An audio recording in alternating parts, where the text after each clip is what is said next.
Hello, More Theater. Welcome, welcome everybody. How's everybody tonight? Good? Yeah?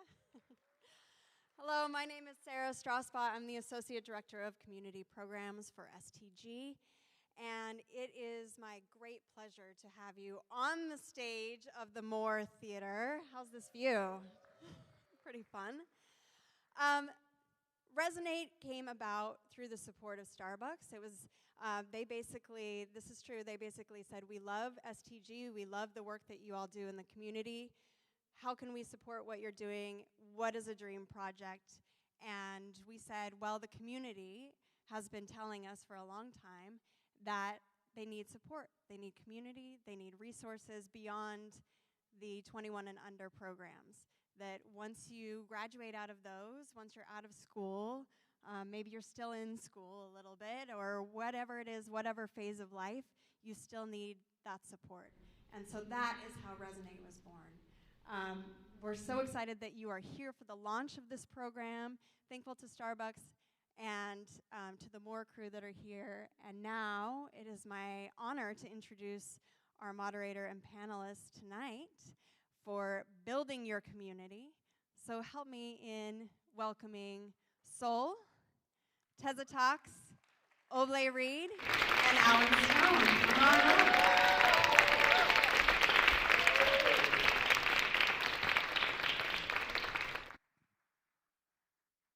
What's up, everybody? I said, what's up, everybody? Thank you for coming out on a Monday night. Welcome to the first ever Resonate. This is cool. We get to build something together, and we're building community. So firstly, shout out to everybody. You're clearly somebody who takes initiative and wants to be around other people who are really in love with this thing called music, or if you're here for any art form. You know, I always believe I geek out and watch conversations, hopefully like what tonight is, on YouTube all the time. Sometimes it will be not even about music, just about things that are in relation to the arts. And so it's good to be in conversation with you guys and having one of those conversations tonight.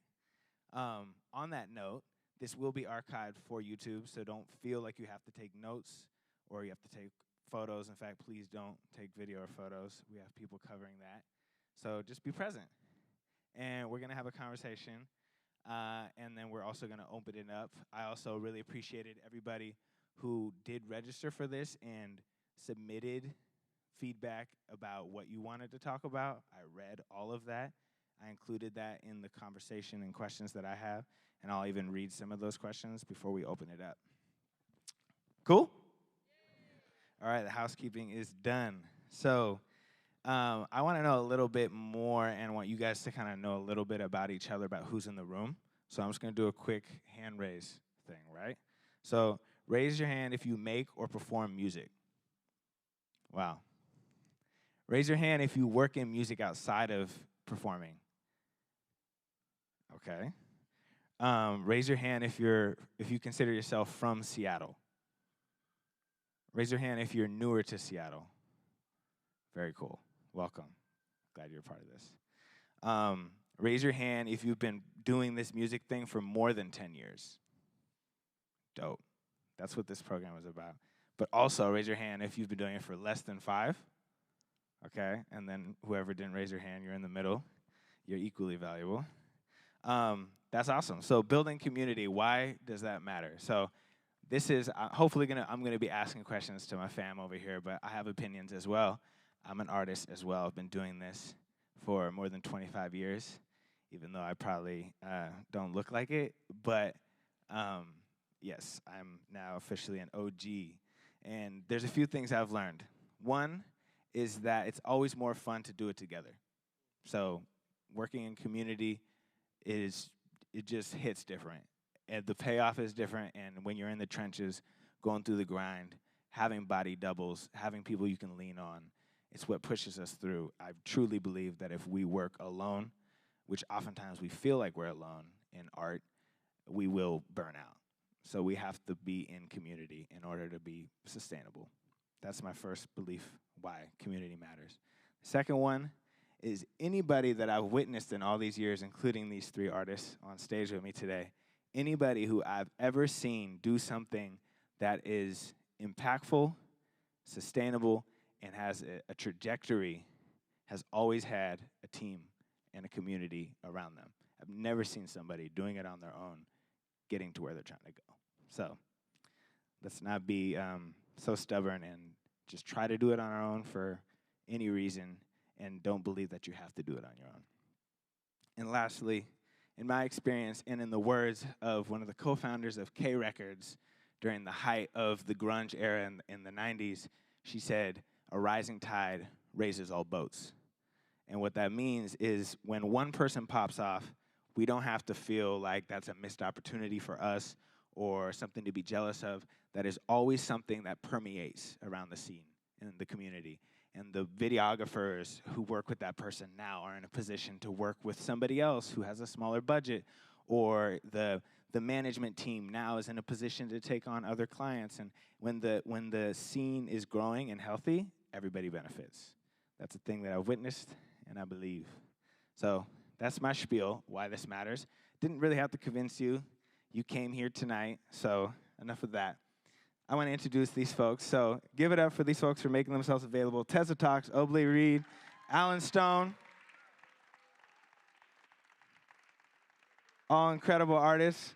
I'm going to ask you to kind of do the impossible and just like briefly say your name, your pronouns, and then give us like a brief history of how you started out in music and kind of just what community means to you.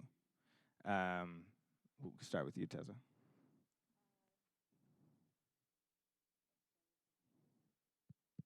You want to use mine for now? Hello. Oh, hi. Okay. Yes, I'm TeZATALKS, she, they. I make hardcore pop music. How that came to be is I started off in the electronic scene, and from there I was able to really expand on other genres that I love. And during the pandemic, I took the time to figure out how to bring those genres all together. And my album, Black Girl American Horror Story, which is out now as of October 10th, yeah, gives you a, wow, I'm really nervous. It's so interesting. It's like so different than singing. But the album, if you take the time to dive into, gives you a bit of the beginning to where I am now. So. Dope. Thank you. Hello. This one's on? Yeah? Cool. Yeah. I'm Oblé Reed, he, him, and I started in music. I make alternative hip-hop music, but I didn't actually listen to like mainstream hip-hop growing up. I grew up on like contemporary Christian music and smooth jazz. And I found, my dad brought home a CD by this artist named Lecrae. He's a Christian rapper, and I was like, oh, yup, this is what I'm finna do. And just started writing, and I was rapping at church camps and doing all that, and, you know, just finding myself and finding my sound. And then in 2022, I ended up I went by a terrible name before that I'm trying to scrub from history, so I'm not going to tell you what it was. But I changed my name to Oblé Reed, which is like my birth name, and really started rolling out my debut project, Linden Ave, in 2023, and just stayed consistent. And yeah, and then I found myself here. I'm just trying to find my people with this music thing, and I mean, that's why community is important. Iron sharpens iron, and, you know, individuals coming together to build community is how change happens. So, yeah.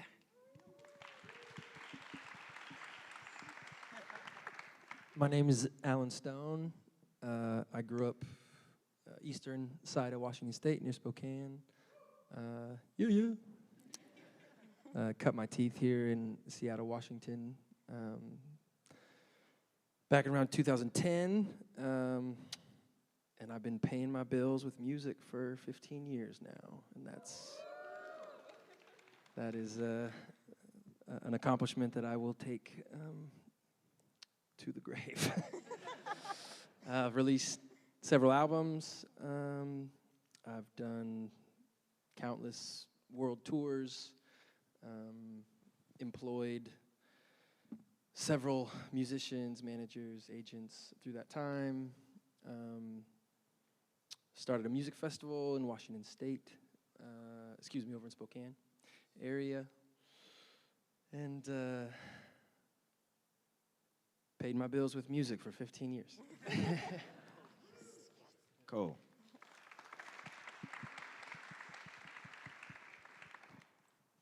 I'll briefly introduce myself because I also come from an artist perspective as well.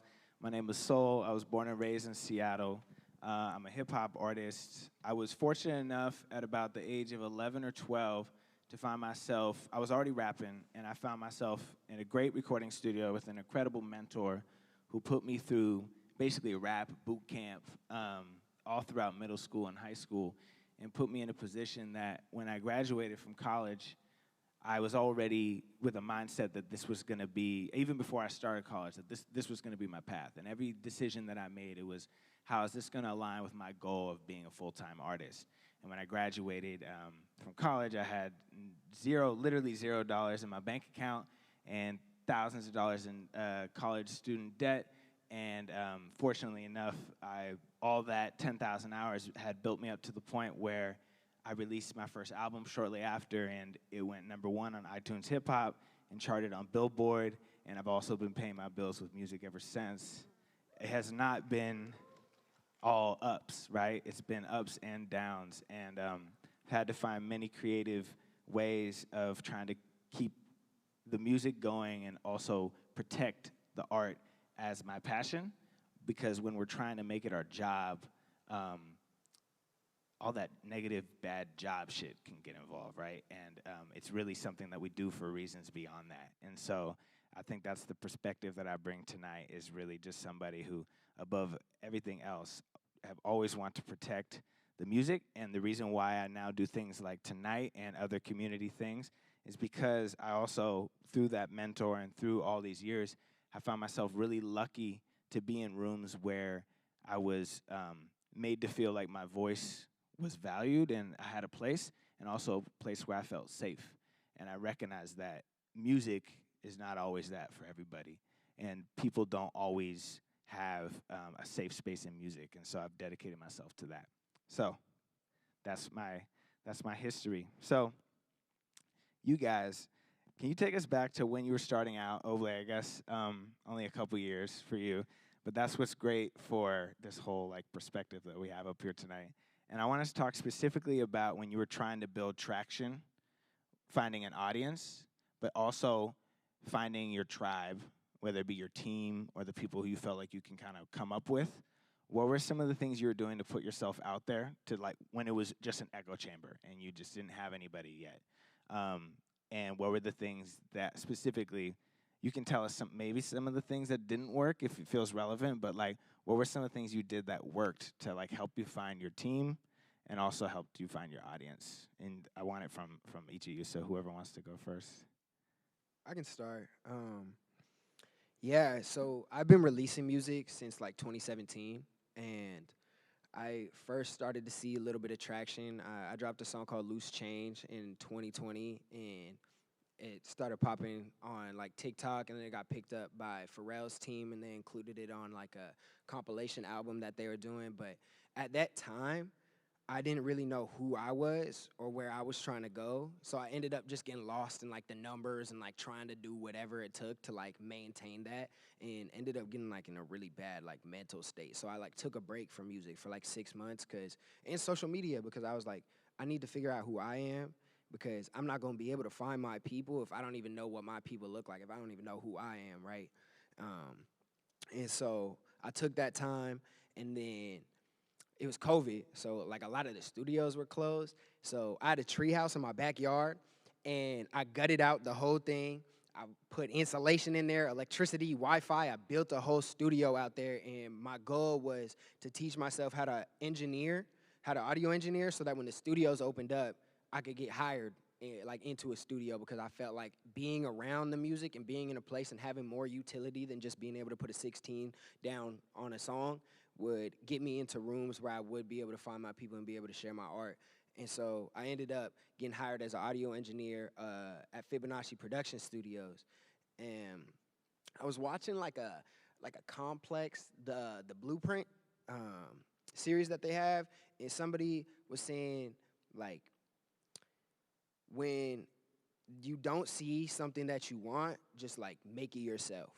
And I wanted a space where I felt that artists and creatives of all kind would just congregate and like want to be like have shared experience and like create together in like a positive way, because I feel I've always seen like this crab in a barrel mentality where like one person's success means that it's less success for you, and so it's like everybody just finds their clique and like does their own thing, and I hated that. So I wanted to create a space where it was just open for anybody, just pull up. And so we started this thing called open sessions, and every Friday from like 5 p.m. to like 5 a.m. we had engineers on payroll, and like any artist could just come through, and we had a lobby space, so it wasn't just artists recording, it was like videographers and producers and clothing brand owners and designers, like literally any type of creative.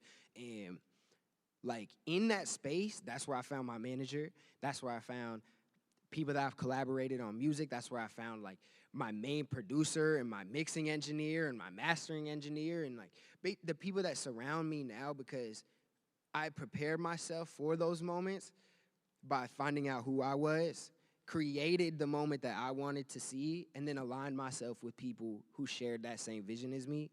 And, you know, when you have a clear vision, sharing that with people and finding people that align with that, I feel like comes naturally, because you can just sense it. And, yeah, so that was kind of how I built my community, built my team, got my start in it. Dope.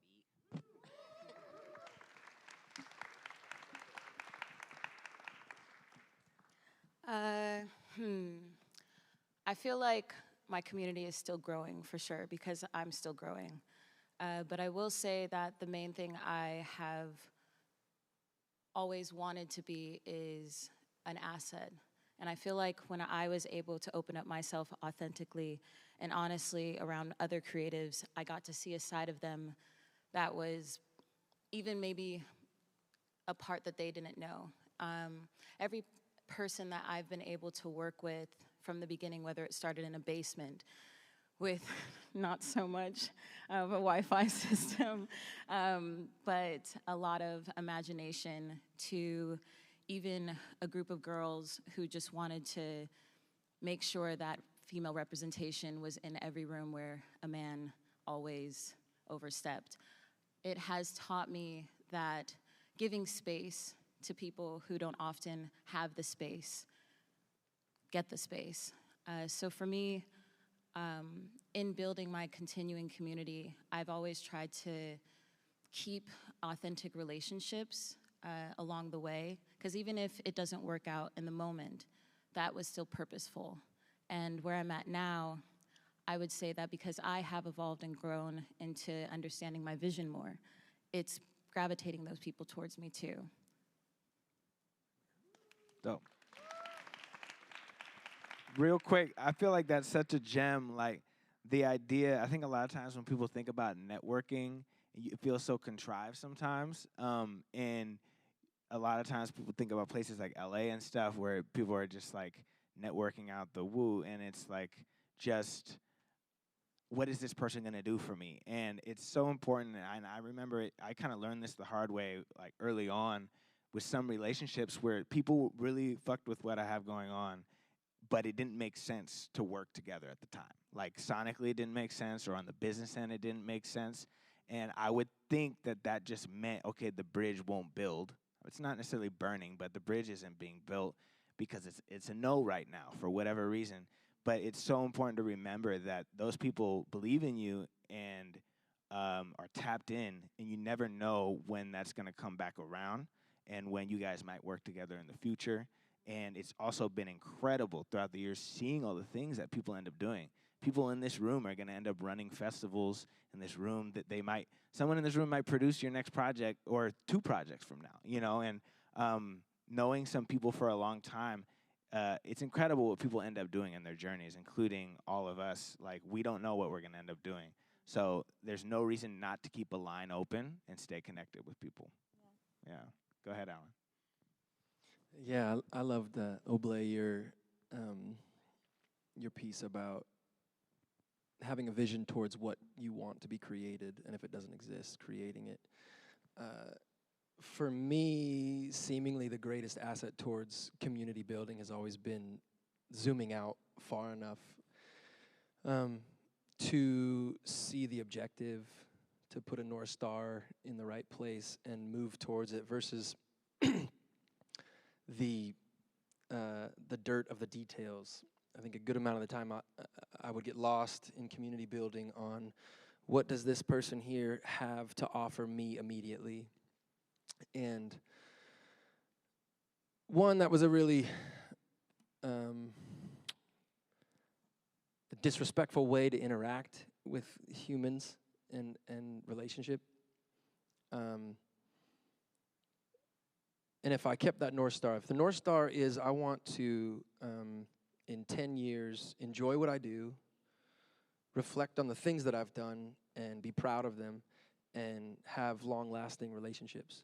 That's really what it is. Like, I would love for that to be in music. I would love for that to be in some creative venture. But if you zoom out far enough and that's the objective, then every interaction that you come across, whether it be at a networking event or at a coffee shop, they're valuable. And to treat human beings that you come across and interact with in that space as such, to me, has been so precious in the building of a community.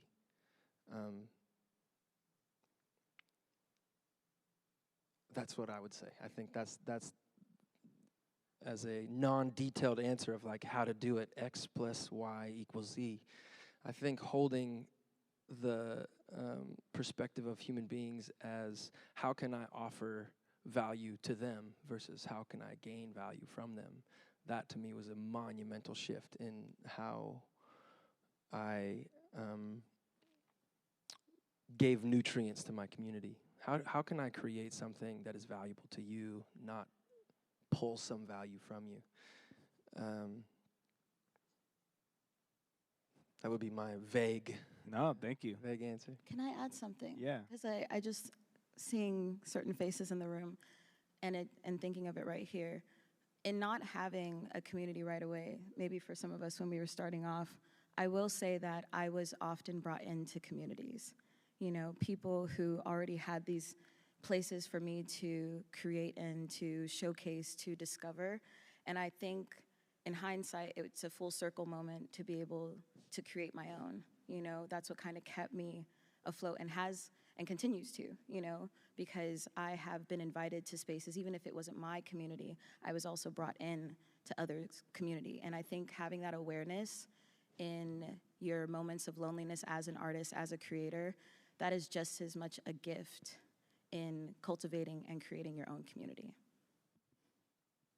Thank you. You guys are very kind with the claps. I want to talk a bit about building your team and collaborators, and this idea that I actually heard you talk about recently on a podcast of reaching out vertically. Yeah, you. Yeah. You know, I do my research. Reaching out vertically, right? Sometimes when you're trying to find a booking agent or a manager, or you really want to work with a certain videographer, it can feel like reaching up. You know, of course, we don't like to put people on pedestals, but it can feel like, okay, I'm making this cold call, I'm like shooting this shot, right? But then there's all these people around us that are within reach that we can reach out vertically to build with. How was that part of your building, and how is that part of your building? What are your philosophies, and also, if you can maybe build into it, and this is for whoever wants it, sometimes when you're starting out, reaching out vertically means finding a way to collaborate and get in the trenches together, maybe when there isn't a lot of money around. Like, there's not a big budget for this project, this vision that I have, but I'm trying to get people to buy in and be a part of it so we can make something great together. Well, since I talked about it on the podcast, yeah, it's always been like there's always going to be somebody that you can look up to that has done it before, and that you feel like, oh, if I can just connect with this person, like they'll make my dreams come true, right? You know what I'm saying? But if you look around at the people that are right next to you, like Saul was saying earlier, like these are the people that are going to be running festivals. These are going to be the record label owners. These are going to be the people that are running the game. And if you're homies with that person and you're 5 years down the road, you can make a call and make things shake, like that is so much more valuable than finding somebody who has already done it, isn't necessarily as hungry, isn't necessarily as like, yo, let me get in the trenches with you and like really make this happen, because they did that already, you know? And for me, when I was building out my team and like trying to find people that saw my vision, like you were saying, there's not a lot of money in it at the beginning. And my thing, like I was just very straight up with it at the beginning. I was like, right, I am not going to be the artist that pays your bills. Like, I'm sorry, that's not me.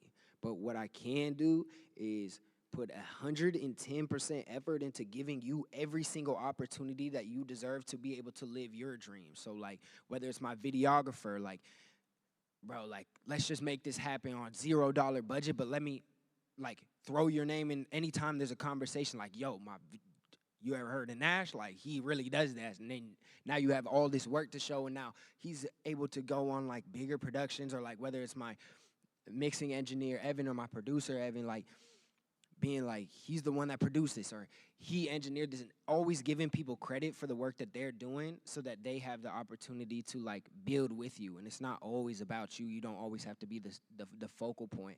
But the more that you are willing to give to others, like the more that they're going to want to buy in, and it's less about you. It's like we're building this project together. But yeah, that was both the questions, right? Yeah. I killed that. Yeah. That was the podcast. That was verbatim the podcast. Right?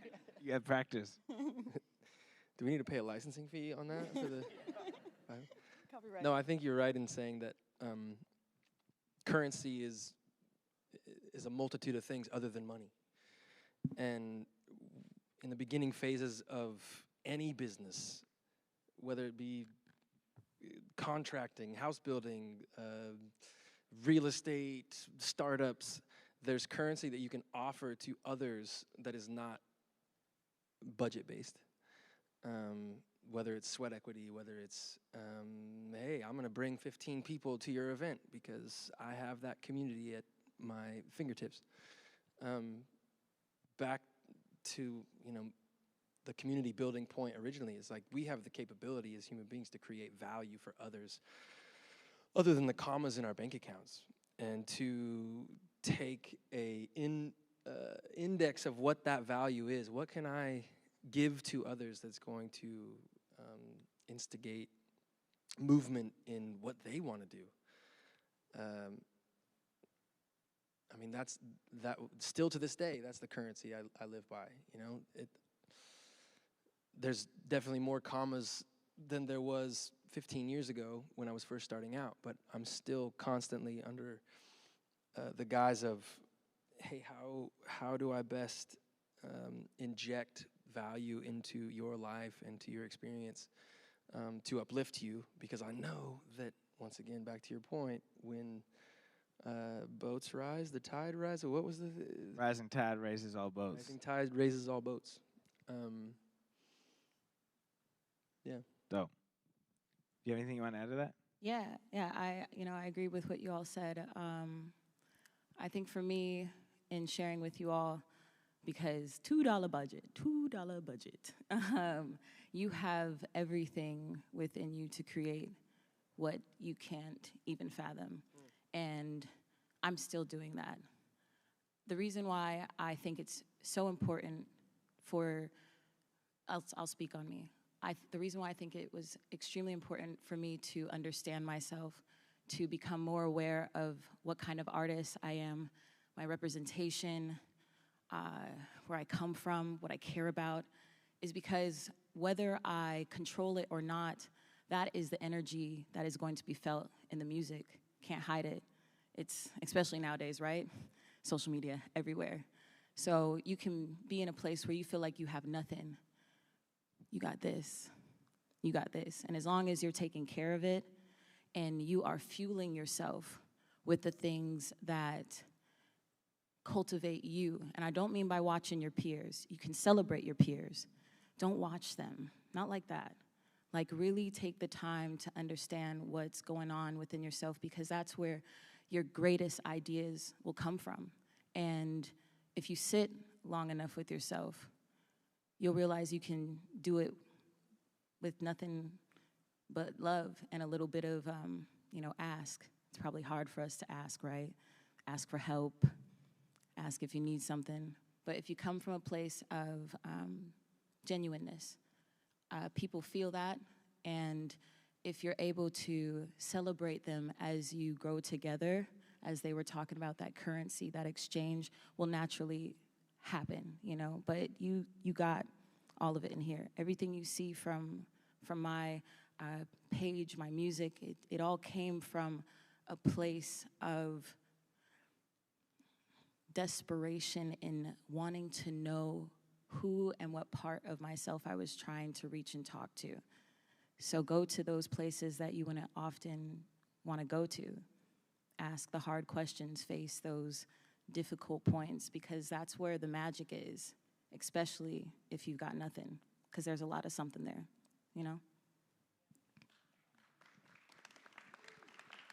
Love that. All right, I want to pick out a couple questions from the group before we open it up just for real-time conversation, because I thought there were some really good thoughts that people were sharing already, and I just wanted to kind of ride that wave. And so in relation to the questions and thoughts that people were sharing, a lot of them had to do with obviously finding your community, but one of the aspects that we haven't touched on yet, which is something that I think all of you do a good job of, and it's something that we all deal with, is how does social media play a role in building community? Social media can be like a triggering subject for a lot of people, but there's no denying that it is a tool, and we also live in a time where, in previous generations, people had to do a lot of legwork, physical legwork, to go out and find an audience and to find people. And we have a tool that we can use to find an audience and to find inspiration, find peers. And I'm curious as to what are some of the, let's hear some social media success stories. Let's try to undo some of that social media trauma and remind ourselves of the tool that it is. And how have you used it? I remember, and even if it's sometimes a slow burn, because one of the things I think that's important is to really stick with things. For example, credit to Oblé. I brought him on his first tour a year or two ago, and every city we were going to, he would host, running is a big part of his life and his brand, and he would host a run club in every city we went to. This guy's running off of no sleep. And he's trying to get people to come out and do marathon running with him. Whether people show up or not, he's doing it, and he's making it a thing, and he's still doing it to this day, and he's building it, and now he has partners in the running brand and community. And what are the ways that you guys have used social media? Alan, I think about your Stone Family Field Trip, which is this festival you mentioned earlier.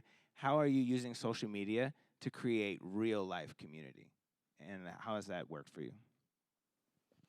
I mean, I use it as just what you spoke on, a tool. I think the bugger with social media, especially from the artist perspective, is that you're so wrapped up in the identity that is propelled from that space that you become precious about it, right?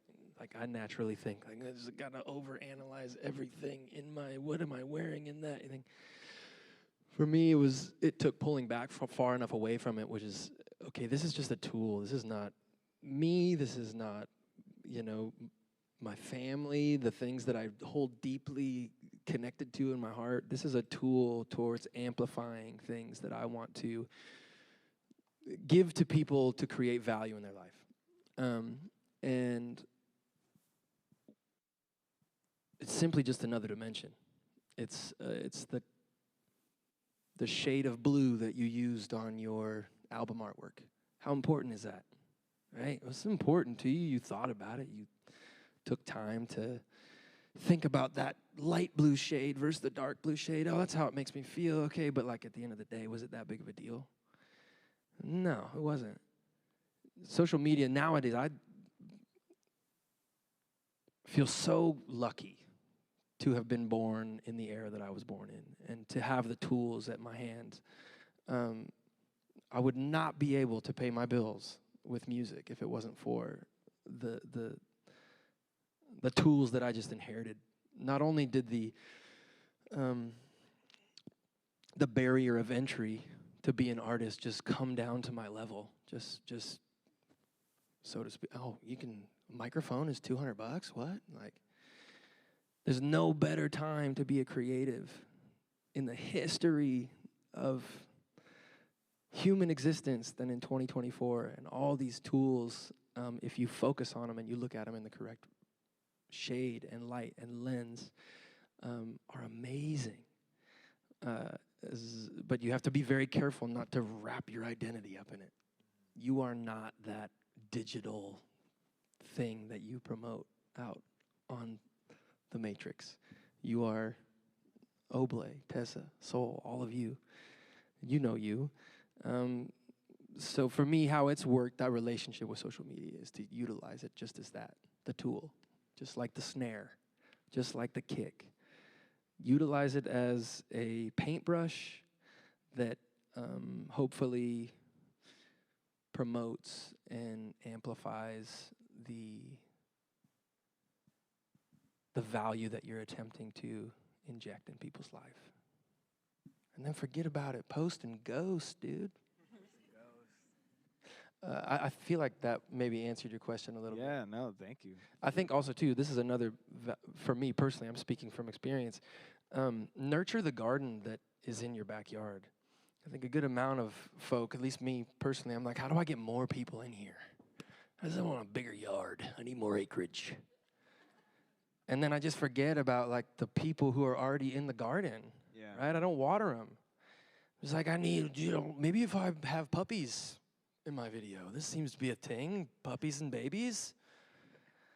And completely forget about the folk who came because of my music or something that I did, right? Nourishing the portion of your yard that's already there, social media is a great tool for that. Continuing to, once again, inject value into people's life. Mm-hmm. Don't forget about the people you got. Yeah. Whether it's 10 or whether it's 10 million.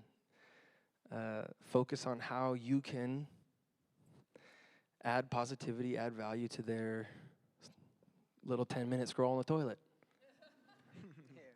What is it? Do y'all want to add anything to that?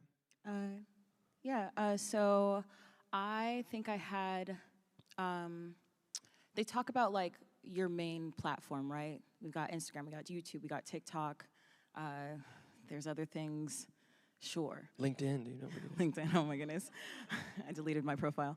So my focus in 2023 was Instagram. I had a subscription base that was pretty cool on YouTube, but there's this thing happen, I don't know if you noticed, where people will have lots of subscribers or followers, but the engagement's so low, like, what's going on, right?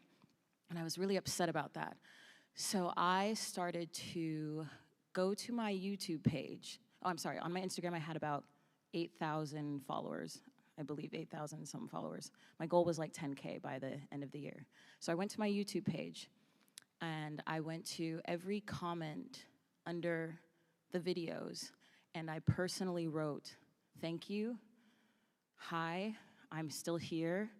Please follow me on Instagram because that's where I'm active." Because believe it or not, on these platforms, it's like different worlds. People that are on YouTube are on YouTube, people that are on Instagram, and same thing for TikTok. They go to different stores for different reasons. And I saw the engagement all of a sudden go up because those people who are on YouTube who will sit there and watch a 30-minute video, 10-minute video, want to have more of a relationship with me. So that's how it worked with YouTube and the conversion to Instagram. With Instagram, it's fast-paced, it's, attention span is really quick. how can I keep up in a world where 2 seconds later something cooler is popping up? Well, we're all still human. And believe it or not, people like to be acknowledged, even if it's for a little thing. Any post, any comment, any person who is taking the time to give an energy exchange to content that I'm creating, I'll go to their page. I want to see what they love, what they do. I'll leave a comment, I'll leave a DM. I've also been gifted the ability to grow with my fans. Fans who were in middle school are now graduating from college, and I'm freaking out. And I didn't know that until somebody told me they had been listening to my music since they were in grade school, and now this is what they're getting for their bachelor's degree. And when I understood that moment, the weight of responsibility and them knowing me, but me knowing nothing about them kicked in. And so I was like, well, hey, how you doing?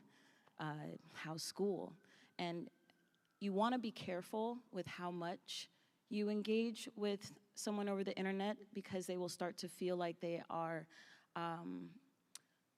entitled, thank you, to your life, and privacy is obsolete in this world. But you still have the power to understand how to navigate those situations and shut it down and protect yourself. But there are real people on the other side of these comments and these screens, and often they don't know that for themselves. We just think of them as fans, but they're just as important as I am. And I think when I started to break that barrier in a safe way, it allowed me to form my true 1,000 fans into my true 10,000 fans, to my true 15,000 fans. And now it's a matter of how can I translate this online engagement shows. So I will incentive, hey, come to my show, you get a free shirt. Anybody want a shirt? You want it? I saw it. Oh wait, I saw you first. There you go. And that Always on the job. that allows us to have a real moment. So just remember, like, well, how would you want to be treated?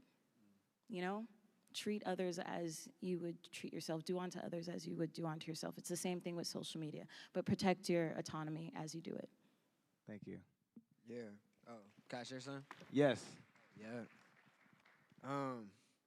Yeah, I mean, I feel like social media is interesting, right? Because it's created so much, not only accessibility from the creative side to be able to share your art, but also accessibility for, like, consumers, for a better use of the word, to, like, access your art.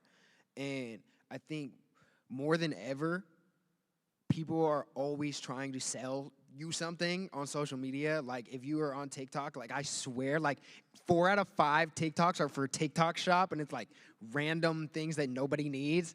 And then you get like one post and it's like something funny, and then it's like, oh, somebody's music. Did I make the song of the summer? Like, everybody says that, right? And it's like, you never know, like, shared experience is what brings people together, and you never know what part or aspect of your life or who you are people are going to be drawn to. So like Saul was saying, like, being a runner has been something that's been a part of my life the whole, like, my entirety of my life. And so do I make running songs? No, not necessarily, but like, I'll film like workout videos, or like I'll take people on runs, or like talk about it. Like, so people who aren't necessarily fans of my music might be fans of the running stuff that I do, and that's how they buy in, and now we have that connection in that sense. And people just want to feel like they get to know you, and like, same for me, I feel like I want to get to know people too. And social media is, while they're, you know, you're able to put up a facade, like, it's also, you get to connect with a lot of cool people. And dang, I had a super good point, and now I'm like talking. No, wait, let me cook for a second. Man. Oh, yeah. No, this is what I was saying.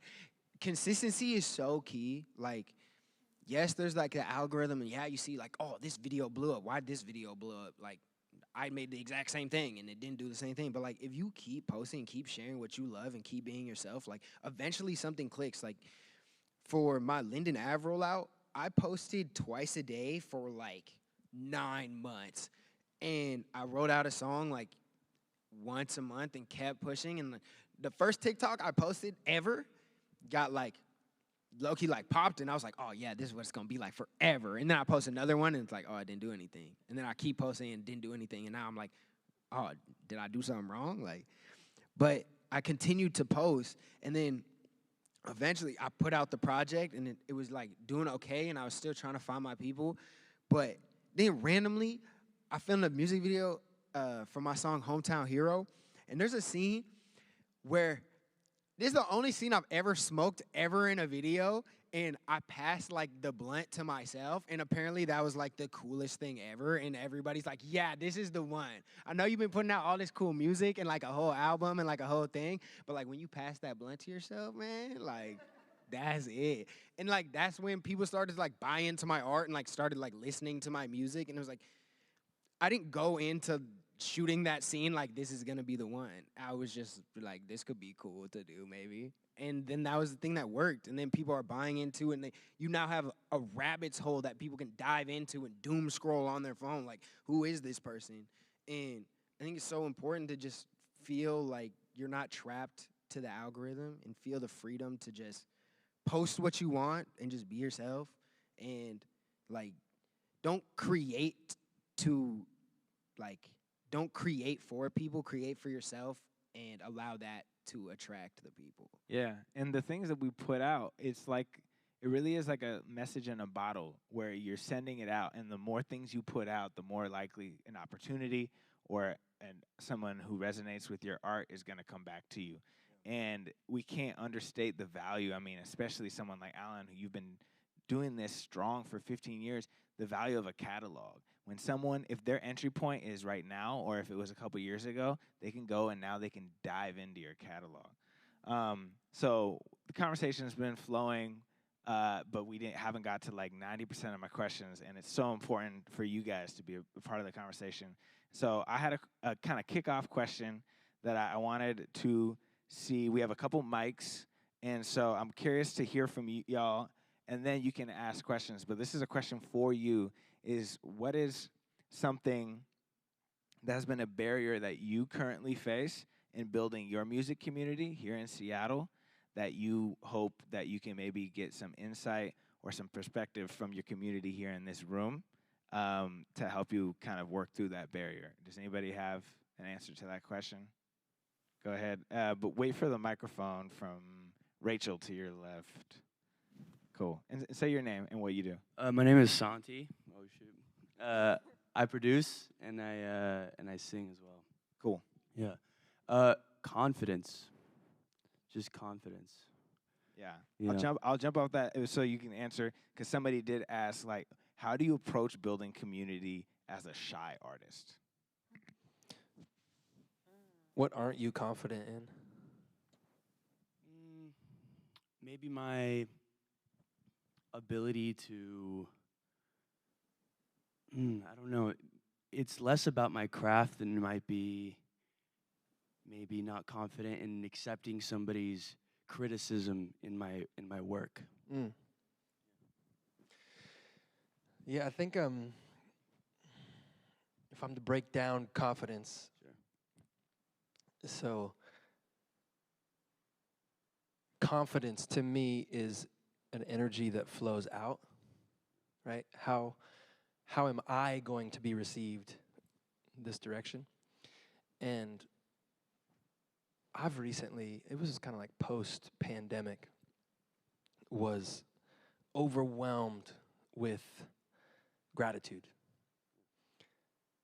How amazing is it to be alive, be conscious, to have relationships? It flipped this perspective of how do people make me feel versus like how do I make myself feel? I have control over my capabilities for emotion. And when I was able to enter into every interaction with my craft with gratitude, it completely changed that insecurity. I felt that same thing many, many, many times. And when I entered that room or that stage in front of that microphone and focused on gratefulness for just the ability to hear, to experience something that I felt was so powerful that it would even put me in that room.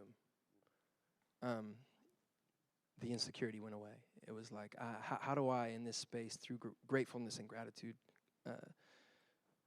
make others better? And it doesn't always work. I flip back and forth constantly. Do I belong here? Do I belong here? Like it's you have to jump back and forth, but that ingredient of gratefulness has been like life-changing for me. And I would encourage you to attempt to focus on that the next time you feel insecure in a creative space, is to be grateful for whatever you can focus on in that moment, to be grateful for. It's been really impactful for me. Dope. Unless you really, because after that, I want to do a rapid fire where you ask a question and then whoever just feels most compelled to answer it, like, gives their answer, and then we take another question. Yep. I'll go so fast. All right. Anybody that knows me, I used to be so shy, like so crazy shy, and anybody that just met me recently probably doesn't understand that, but I used to be really shy, and one thing that helped me was surrounding myself with people who gave me permission to be myself in all facets. And once you build that comfortability and experience yourself and who you are, like, I feel like that builds confidence to interact with other people, and you also have, a landing pad for if it goes wrong. You're like, oh, wow, that interaction sucked. But at least I got my homies back. Second that. You know what I'm saying? Yeah, and not everything is for everybody, too. Like, my favorite author said, if 1 out of 100 people in the United States fuck with what you do, you're a best-selling author. So, like, trying to please everybody is, like, firstly, like, stupid. You're going to end up making something really vanilla and bland. But also, like, if you get 1 out of 100 people to really tap in, you're good, It says 1 out of 100,000 now to be a bestseller. Yeah? Author. It's got to be, right? I don't know. All right, who else has a question for the panel? How about the front right here? Awesome. So in building community, what do you recommend or what do you recommend in standing out in developing relationships? Like in looking for your community, like you had said, offering value, like what does that look like if you don't have financial resources? Yeah, I think it's being sensitive to people's needs and sensitive to the detail of what obstacles people might encounter. If it's in a creative venture, right? Man, I'm seeing my guy Oblé. He's got a show tonight. Like, how can I insert myself and help him achieve things that he would want to achieve that we don't need finances for? Wrapping cables, bringing water, folding shirts at the merch table. There's so many ways that people can use sweat equity to not only build community and build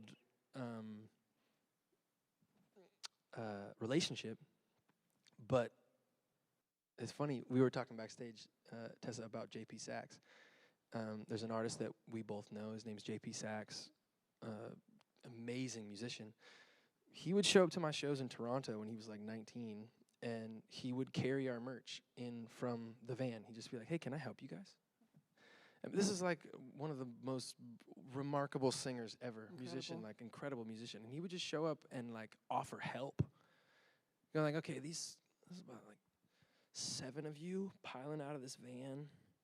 I bet if I brought some coffee next time, right? Like, how do you create friends? How do you create lasting interactions with humans? This is a human experience, art is. And there's so many ways, if you're plugged into that, really, to just benefit others. And if you benefit others, that tide rises, you rise with it. Don't be afraid to be a fan, too. Like, you're not too cool to be front row for an artist that you like. You're not too cool to go support your homies. Like, you don't got to be this mysterious, nonchalant person in the corner. Like, who's that? Like, oh, yeah. To that point, if you think you're too cool to do that, you're not. Like, get out. Get out. You're a fan first. The reason why you're in this whole thing, in this mess called trying to make commerce out of art, is because you're a fan first. Front row, as many shows as you can possibly be. After the show, loading gear as often as you possibly can. Like, create your community, right? Like, if your neighbor, if their garage is on fire, you're just gonna stand in the back and be like, yo, this is cool, but you know, it's like, no, you're gonna be there, you're gonna help. Like, the artistic community is just like a neighborhood. All right, as crazy as this sounds, we got time for 2 more questions. How about this lady in the second row?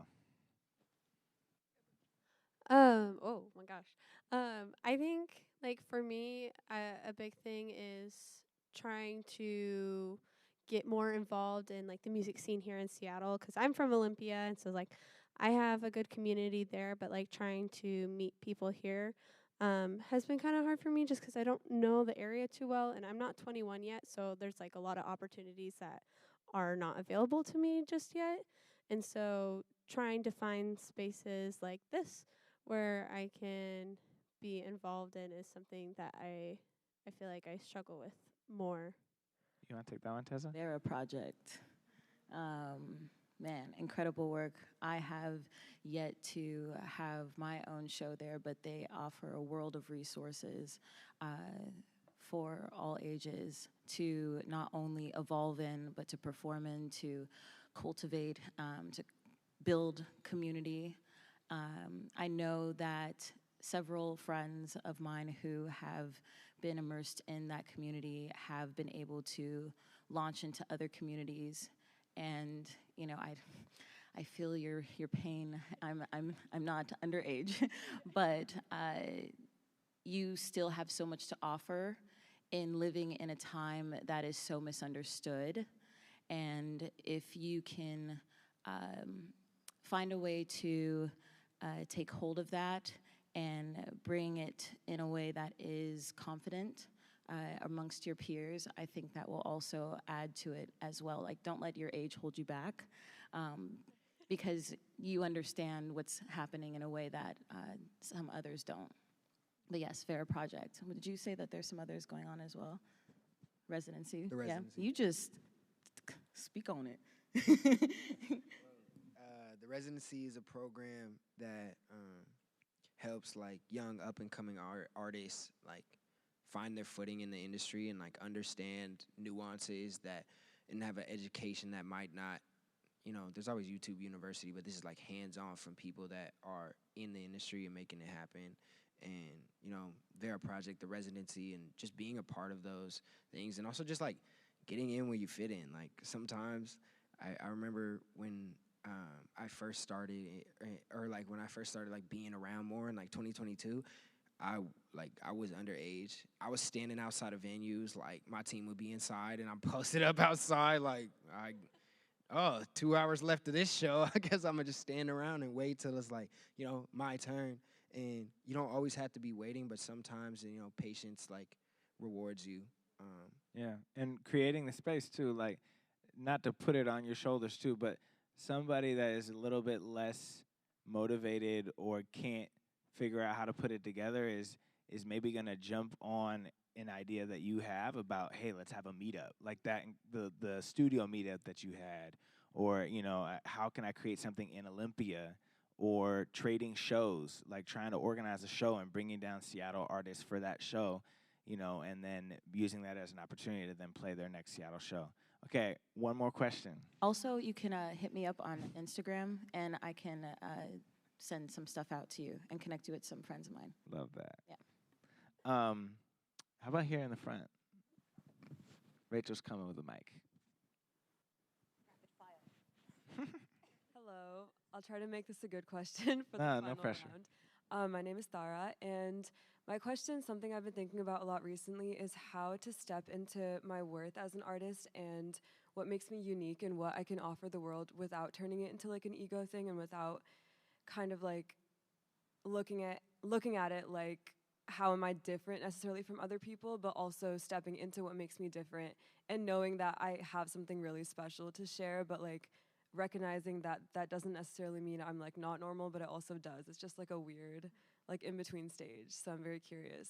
And also just I have so much gratitude for you guys. I feel a lot of stuff opening today. Thank you. We were just talking about this. The battle of the ego is a lifelong journey. It's never going to go away. For me, I think it's just important to always understand which wolf to feed, how much to feed the ego. I think ego is healthy as long as you understand it. There is no one like you on this earth. There's one you. So let that start there with your value. The more you get to know yourself, the more you pour into yourself, those question marks will have answers. I still struggle, but it's okay. I'm not perfect. It's okay. But I think I've found a way to celebrate that for myself, and in that it's allowed others to feel good about themselves too. Because my music's kind of dark. We rage, we mosh, I want to get deep in you, you know? So I only am showing you that in me because I ask of it to be shown in you, for both the light and the dark to come and play. It's important. Duality it's important. But you are already worth so much. So Love that. I am going to pull a little bit of audible. We'll have a little bit less time for our mingling, but I want to take one more question because I think it's a really important part of the night. How about over here? Crystal's coming with a microphone, if you could wait a second. Thank you. My question.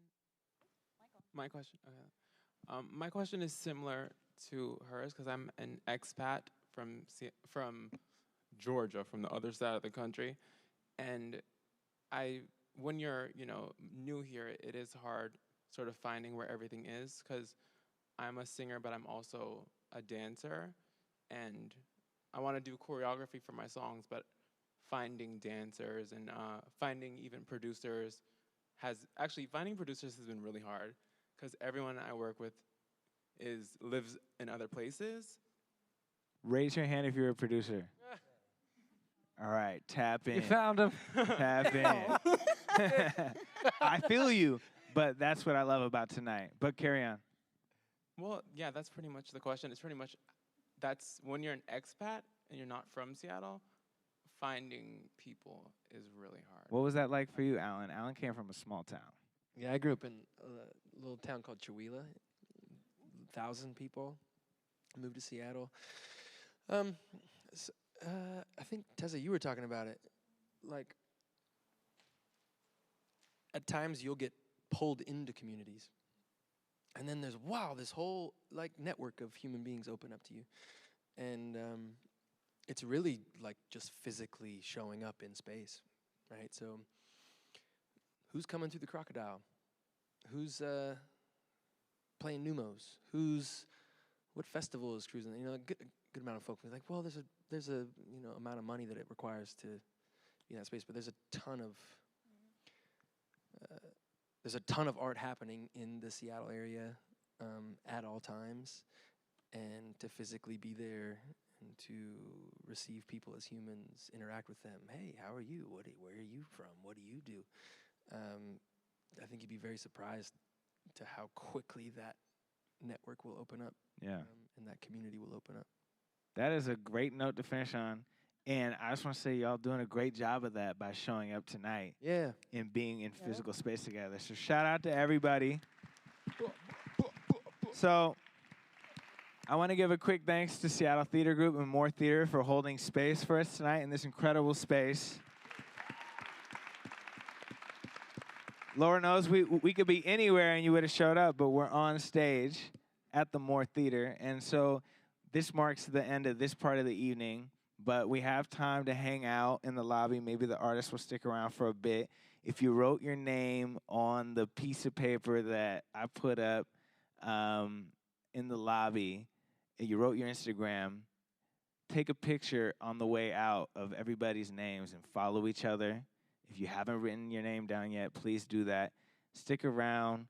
Get to know at least homework. Get to know at least 3 people from this room tonight before you leave, okay?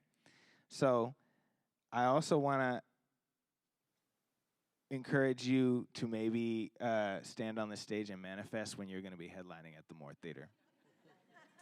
And before we go and hang out, can we take a group picture real quick? All right. Also, thank you to you. What do you mean? Yeah, thanks Hey, to and thank you to our panelists. Thank you to you. Hey.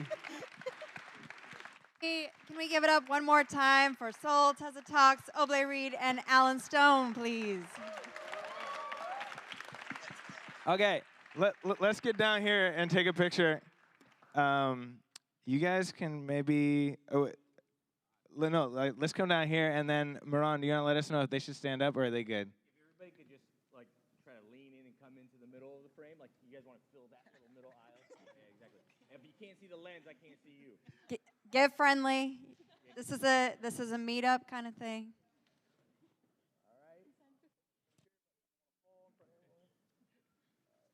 Everyone lean in. Here we go. 1, 2, 3. One more. 1, 2, 3. All right, and then on the count, one more. You do a video?